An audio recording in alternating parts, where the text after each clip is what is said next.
Hello, everybody. VG time back again. It's that time. We are here with the Cell Ultimate Deck Leader. I'll tell you right now, I can't be more happy about it. So let's just get into it. So we have the Cell here, and it captures a lot of the spirits of the original leader. Some improvements were made to make it less negative, and overall, I just think it's a better card for the deck theme. So it has a activate main once per turn where you can put an android underneath it to draw a card, choose one of your opponent's battle cards, and KO it with a cost 3 or less. So it has that same effect, except for you get to cycle a card this time. The awakening condition, it has a dual awakening condition, either 3 or more cards underneath them or 4 or less life to be able to untap one and draw one and take life down to 5. On the back, he has an auto when he swings where you put an android underneath him to draw 2 cards. At first, that might seem like a downgrade, but then you realize that he has his activate main once per turn where you could take 2 cards underneath him, send it to the drop, KO one of your opponent's battle cards regardless of the size, and then give him 5k and crit. So as long as you do that first and then swing and put a card underneath him, you're pressuring with 20k crits. I think overall it's a decent trade-off. So we're going to start with the Unison. 4 copies is this SS3 Vegito Peerless Warrior. I like this Unison for a couple reasons. The first being is that it is a +2 Unison at the cost of 2.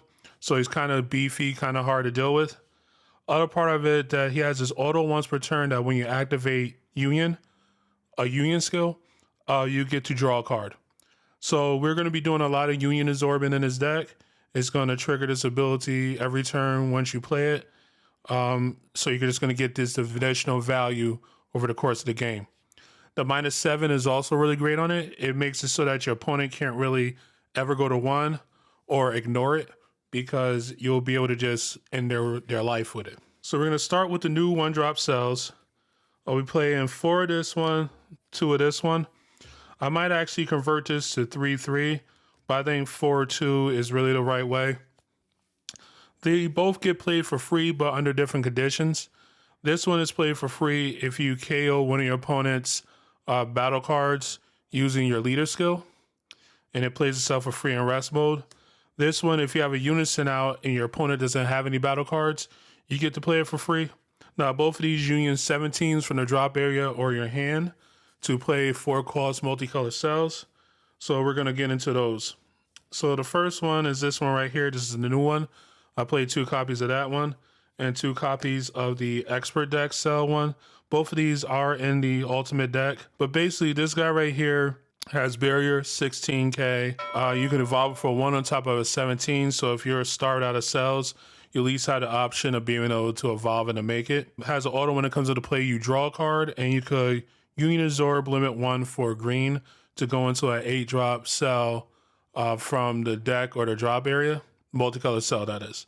Now, the card Union Absorb for this is Android 18, and you do it from your hand or the drop area. This one right here is a little bit more rigid. The 18 has to be in the drop that you Union Absorb. You can do it from your deck or your hand, the card that you play. What's great about him, though, is that he has the effect that the card that comes into play on him comes into play in active mode. So usually if you're going to Union Absorb really early on, the first one you want to do is get this one so that when you go into your 8-drop off of playing this cell for free, it comes into play in active mode. The last ability he has, which is also really strong, I like to try to do this on turn 5, and I'll explain why, is that when this card is sent, when you have 4 more energy to the drop by skill, it doesn't matter if it's your skill or your opponent's skill, you get to play an 8-drop cell from the drop. So speaking of these 8-drop multicolor cells, I do a 3-1 split. This one right here is the new one. It has grown on me. At first, I didn't think it was that great, but then when you play with it, you realize it's pretty nutty. So this guy right here, 20k for basically 1 energy. Has blocker, has a cool ability where you could take the material underneath him to either protect him or allow him to restand as an activate battle. So you could attack twice, you could block twice. It kind of works out. This one right here, when you play it, KOs a battle card.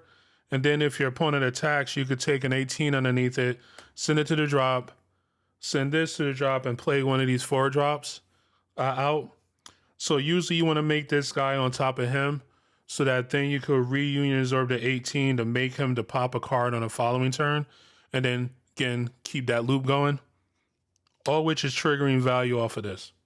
Play 2 copies of this 9-drop cell. Well, if these get removed by your opponent's skill, you can play this, KO a 5-drop or less. You got 9-drop, 25k for free. Then our ultimate is Cell Xeno. So that is the reason why his 4 cost ability, 4 energy auto matters, because you're going to most likely have an 8-drop out on 5 when you play this guy. And so if you could just Union Absorb into him, you could swing with him, swing with the 8-drop, successor into Cell Xeno, trigger his ability, and bring back the 8-drop. So now you have a 40k dual attack quad strike that rip 3 cards plus another 20k swing. So now let's get into the material, the 17 and 18s. We have 2 copies of this 17 right here. This one right here looks at the top 5 cards of your deck and add it to 1 green Android card among them to your hand. Doesn't care what cost it is. So that means it grabs the ultimate. If it's in your top 5, it just grabs just about everything. You can also, as an activate main, put it underneath your leader from the field. That helps you to turbo your awakening condition. Also team it up with 2 copies of this negate Android 17. And this is because it's part of a combo, but you negate with it.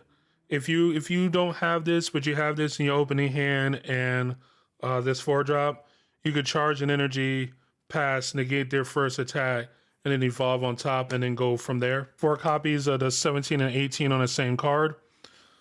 This allows you some flexibility as far as what you could absorb. The other thing that's great about it is that it comes out for free. If your leader is an Android and you KO one of your opponent's battle cards, you just get to play it. It's a 10k critical. You can put it underneath your cell leader to draw a card. There's actually a possibility if you're going second and your opponent plays a battle card that you could awaken on your first turn and start pressuring with crit. 2 copies of this Android 18. So this is kind of like the little 2-card combos, so to speak, to make the negate a little bit more valuable. This card right here has the ability that you could pay 1, send it to the warp to bring back a 1-cost Android to your hand. So you're talking about the cells as well as the negates, most likely. Also, you could bring back this if you really want to search for this on turn 5 and give yourself a chance. 4 copies of Charismatic. Kind of goes without saying. You're green, you have a unison, Charismatic villain. 2 copies of Surprise Attack Frieza. Then next up, we have Flex Spots. So I decided to put 2 1-ofs in here, both of which I think are really good cards. So first is the Zamasu. This card is now super duper cheap. You could get it in like 5 different arts now or something like that. But you could get rid of one of your charismatics to play this guy. He's hard to deal with. He's just 20k indestructible. Rips a card out their hand every time it swings. Then I'm also playing Super 17 Power Distilled. This one right here has dual attack. It costs only 4 if you have 10 or more non-black cards in your drop. And every time it swings, you get to warp a card out your drop to bring back a green extra card. And when you do that, your opponent warps a card out their hand. 2 copies of Great Saiyaman Super Combo. You just want cards to be where they're supposed to be. It's easy to get to 4 in this deck. So Great Saiyaman is fine. Chillai. Sometimes it just steals a turn. And then Jiro. Jiro helps to set up your drop. 3 copies of Dormant. What I like about this deck is that this deck does Dormant really well. So you have Dormant plus Blocker and Dormant plus Auto Negate to help you get out of turns. So if your opponent is singling something stupid, you could just be like Dormant, pitch a card, Auto, Negate, and then they only have 1 more swing left. Or you could be like Dormant, pitch a card, block. If they don't combo anything on it, you could just remove a card, restand it, and then when they swing again, you just block the next attack. 2 copies of Pod. So this card right here allows you to turbo speed through your deck. It's only really good at 2 points of the game though, either on turn 1 or like turn 3 to 5. If you draw into any other time, it doesn't really do too much. But you play it, and when a green battle card is played from your drop area, you get to draw a card. So you have this out there along with this, and you start Union Absorbing 4 drops from the drop and everything. You're just gonna just draw 2 cards every time. And then lastly, 2 copies of clones. So clones allows you to take a life when you're at 5 or less to negate an attack and make a blocker. You also just pay 2 for it if you just have the energy up. With this build, you should be able to basically create a value engine where you grind out against your opponent, bury them in card advantage, and eventually get to game.